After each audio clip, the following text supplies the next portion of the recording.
हाँ तो दोस्तों यहाँ पे बजाज फाइनेंशियल सर्विसेज के क्वार्टर वन के रिजल्ट आ चुके हैं, तो उसी के बारे में हम इस वीडियो में बात करेंगे और जानेंगे कि अब आपको बजाज फाइनेंशियल सर्विसेज के अंदर इन्वेस्टमेंट करना चाहिए या नहीं। तो चलिए शुरू करते हैं।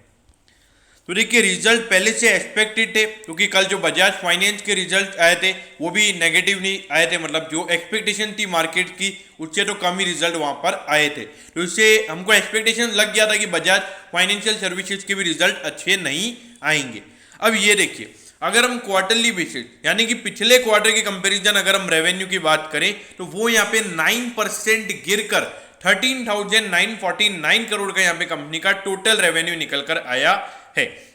तो देखिए यहाँ पे जो बजाज फाइनेंस है उसका रेवेन्यू भी ज़्यादा कुछ बड़ा नहीं है, और उसके अलावा जो इनका लाइफ इंश्योरेंस का बिजनेस है वहाँ पर ज़्यादा प्रीमियम इनको नहीं मिला है। जो प्रीमियम कलेक्शन के इश्यूज हुए थे, हमको पता है जो अप्रैल मई और जून के फर्स्ट वीक में कोविड का सेकंड वेव चल रहा था, उसकी वजह से वहाँ पे प्रीमियम अच्छे से कलेक्ट नहीं हुआ है, उसकी वजह से यहाँ पे हमको रेवेन्यू गिरता हुआ नजर आ रहा है। और देखिए अगर रेवेन्यू गिरेगा तो सीधी सी बात है कि वहां पे प्रॉफिटेबिलिटी भी गिरती हुई नजर आएगी। तो यहाँ पे जो नेट प्रॉफिट है वो यहाँ पे 15% गिरकर 832 करोड़ का यहाँ पे कंपनी का टोटल नेट प्रॉफिट निकल कर आया है।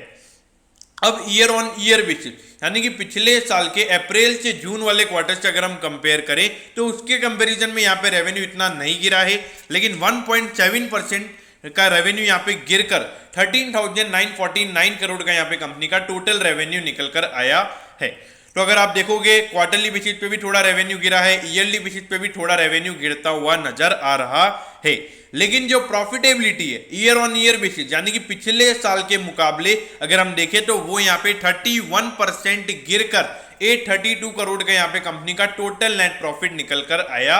है। तो देखिए यहाँ पर बजाज फाइनेंस में मेन प्रॉब्लम नहीं है, जो मेन प्रॉब्लम है वो है अभी लाइफ इंश्योरेंस के बिजनेस के अंदर। देखिए जो एचडीएफसी लाइफ के रिजल्ट आए थे तो वहां पर भी हमको डिसअपॉइंटमेंट देखने को मिला था, क्योंकि जो कोविड की सेकंड वेव है उसकी वजह से वहां पे लाइफ इंश्योरेंस के बिजनेस के अंदर वहां पे क्लेम बहुत ज्यादा बढ़ गए थे, उसकी वजह से वहां पर पर्टिकुलरली देखा जाए लाइफ इंश्योरेंस के बिजनेस से यहाँ पे कुछ भी मतलब ज्यादा प्रॉफिट नहीं हुआ है। और कल आईसीआईसीआई प्रूडेंशियल के रिजल्ट आए थे, वो कंपनी तो लॉस में आ चुकी है, इन क्वार्टर में उनको 185 करोड़ का लॉस हुआ है।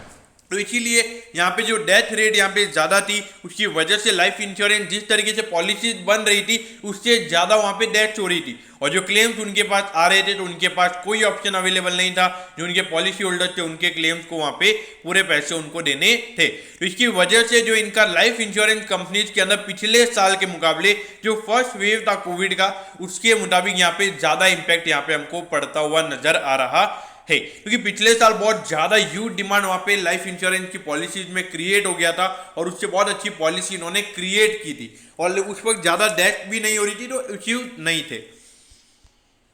अब ये देखिए 2,00,000 करोड़ का इस कंपनी का मार्केट कैप है। अगर आप देखोगे इंडस्ट्री के मुकाबले ये कंपनी आपको सस्ते वैल्यूएशन पे मिल रही है, लेकिन देखिए इसको कंपैरिजन नहीं किया जा सकता, क्योंकि ये एक पेरेंट कंपनी है जिसके अंदर में बजाज फाइनेंस आता है, बजाज लाइफ इंश्योरेंस आता है, बजाज जनरल इंश्योरेंस आता है। तो इसके अंडर में 3 बिजनेसेस हैं, तो ये आपको समझना होगा। अब इसके बाद अगर देखा जाए डिविडेंड यील्ड ऑल्दो कम है, लेकिन प्राइस टू बुक रेशियो देखिए वो है 3.44 टाइम, यानी कि वैल्यूएशन पॉइंट ऑफ व्यू से ऐसा बिल्कुल भी नहीं है कि ये स्टॉक अभी आपको थोड़ा महंगे वैल्यूएशन पे मिल रहा है, ऐसा बिल्कुल भी यहाँ पे मुझे नजर नहीं आता है। अब ये देखिए ग्रोथ पे नजर डालिए, उससे पहले देखिए ये 2021 में फाइनेंशियल ईयर में कोविड आ चुका था, तब भी यहाँ पे 10% का ग्रोथ यहाँ पे इन्होंने रेवेन्यू में दिखाया है। देखिए बजाज फाइनेंस ने कोविड में इतना अच्छा परफॉर्म नहीं किया था, लेकिन जो इनका लाइफ इंश्योरेंस का बिजनेस है वो बहुत ही अच्छे तरीके से ग्रो हुआ, और जनरल इंश्योरेंस में भी इन्होंने बहुत अच्छी नई पॉलिसीज क्रिएट की थी। तो इसीलिए देखिए कि कोविड के टाइम में भी इनकी profitability around 30% year on year basis पे बढ़ी है। लेकिन देखिए ये साल का जो फर्स्ट क्वार्टर है ये कोविड की सेकंड वेव की वजह से इंपैक्ट हुआ है। मुझे नहीं लगता है कि यहाँ पे लॉन्ग टर्म इन्वेस्टर्स के लिए कोई इश्यूज मुझे नजर आते हैं। अभी ये देखिए 12,597 पे ये स्टॉक अभी ट्रेड हो रहा है, और 13,110 का इसका हाई है। तो अगर आप हाई से कंपेयर करोगे अराउंड 600 रुपए ये स्टॉक अभी आपको अपने ऑल टाइम हाई से डिस्काउंट पे मिल रहा है। Around percentage wise around 4 to 5% ये अपने ऑल टाइम हाई से गिर चुका है।